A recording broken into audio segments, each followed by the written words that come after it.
we assumed that what we call dating is courtship. That's our own assumption. Okay, but we are now. I've come to realize that it's different.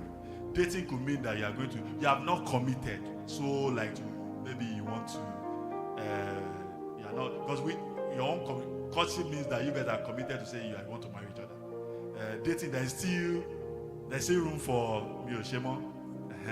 So even the person in there is like, okay, we are doing something, but it might not. So we have it behind our mind. So now the challenge, if that is the case, the way I would have answered this question if it was my own assumption of what courtship is, then navigating there. If you're already talking about courtship, if it's courtship, then this question is a bit. But so let me answer this. Let's try to answer this question according to our understanding.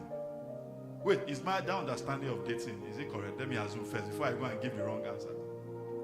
It's correct that you guys are seeing each other, you're going out, you're going on dinner, seeing movies, right? But you don't know if you're going to.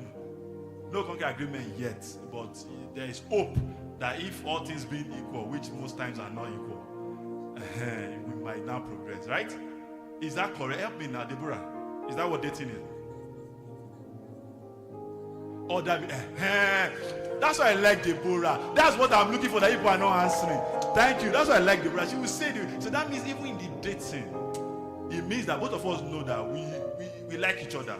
But if I see somebody else, or you somebody else, and maybe some of the things that's supposed to be equal that is not equal, is not seemingly trying to be equal with the other person, you can pot, right? Thank you, Deborah. You see all of them were hiding before. So if that is the case, let me go back to my note. How can singles navigate dating in this generation while keeping their faith and values intact? First of all, dating, values, faith and values. So the question you now ask yourself is, what does your faith say? Remember the scripture we read earlier, say let your year be here and then your day be day, right? So how then do you now communicate that oh, yes, we are dating, but I can say nay later?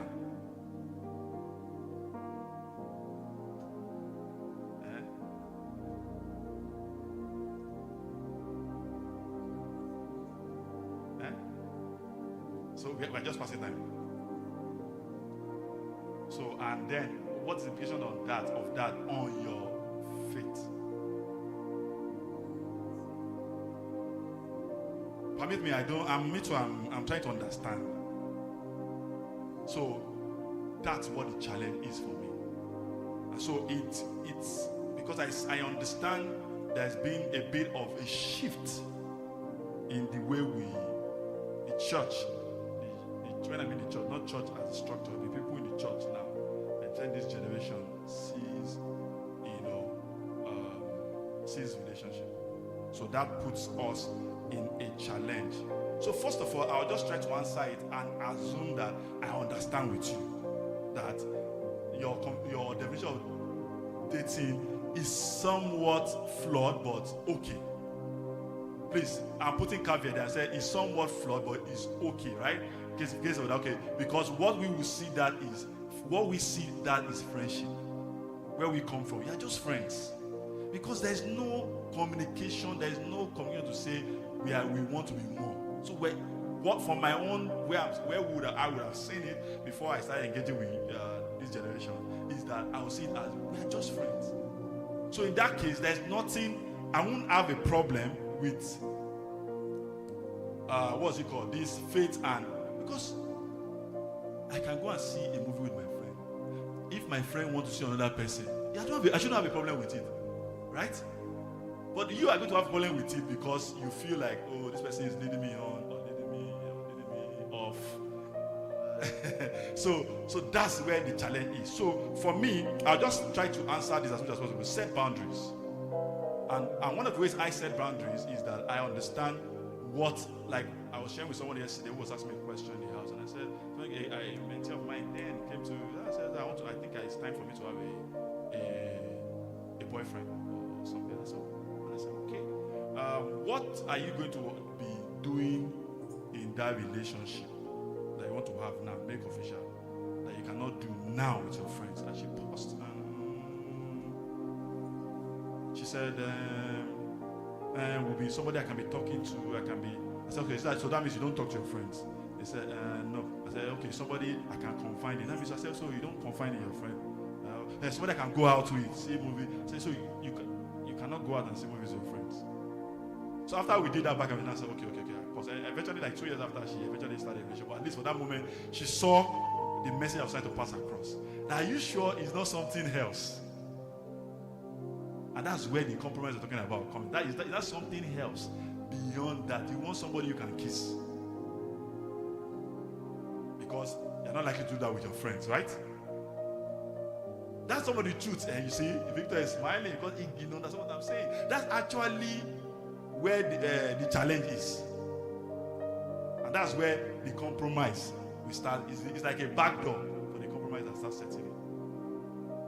So set boundaries, like I said, I will not go into 1 Thessalonians chapter 4, 3-5. Define clear limits. What that means that what is this relationship about? What is it for?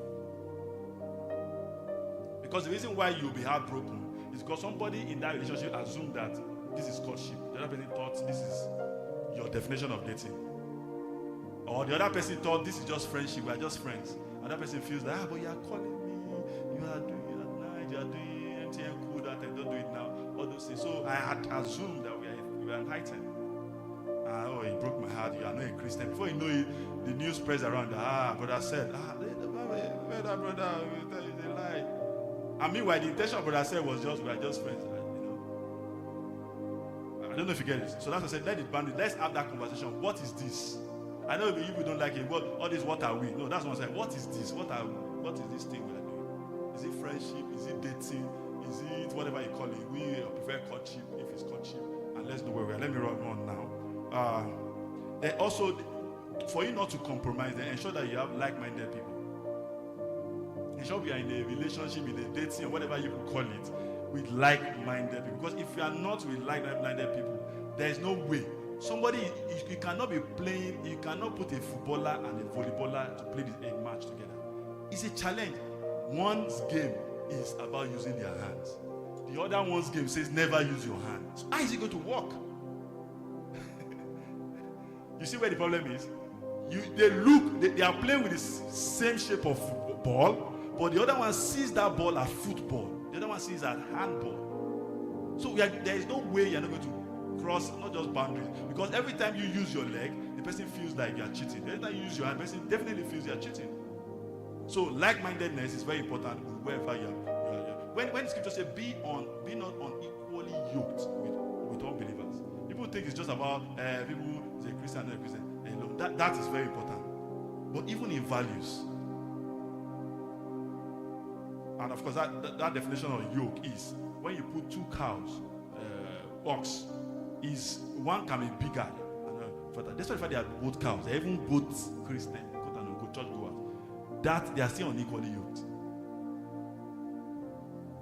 Because the pace at which the bigger bull will be pulling the yoke will be different from the way. It will be too much power pull on the other one. So you are putting that one down on due pressure. It's only a matter of that one will collapse. That's what that scripture means. So it's not just about one believer.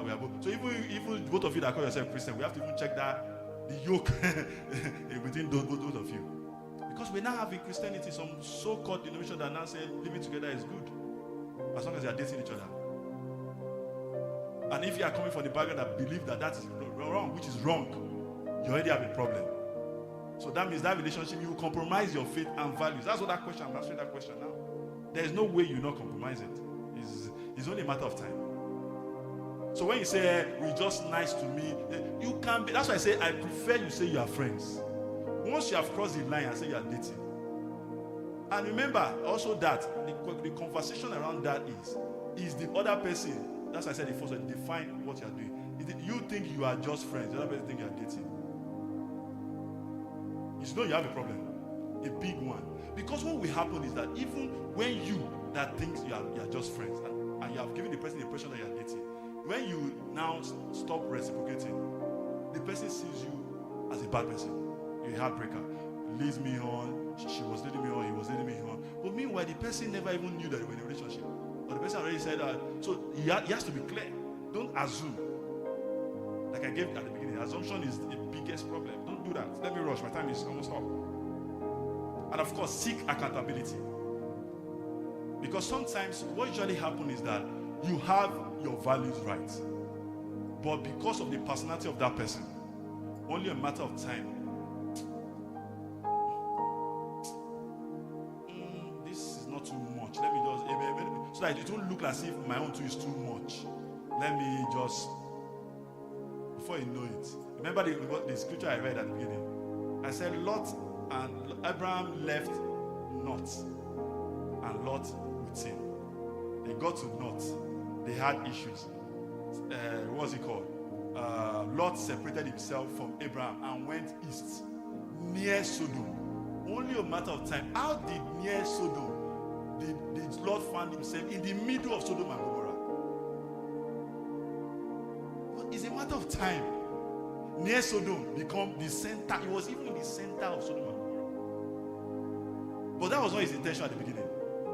And that made him, from the man we left with Abraham with nothing and have something, that something he had was so much that it was not a problem. He now feel he has a lot to move away, and he left Sodom with nothing. In fact, lost his wife in the process. So that's what happened when those boundaries and accountability, even when he was no longer accountable to Abraham. When God wanted to judge Sodom, who was God communicating with?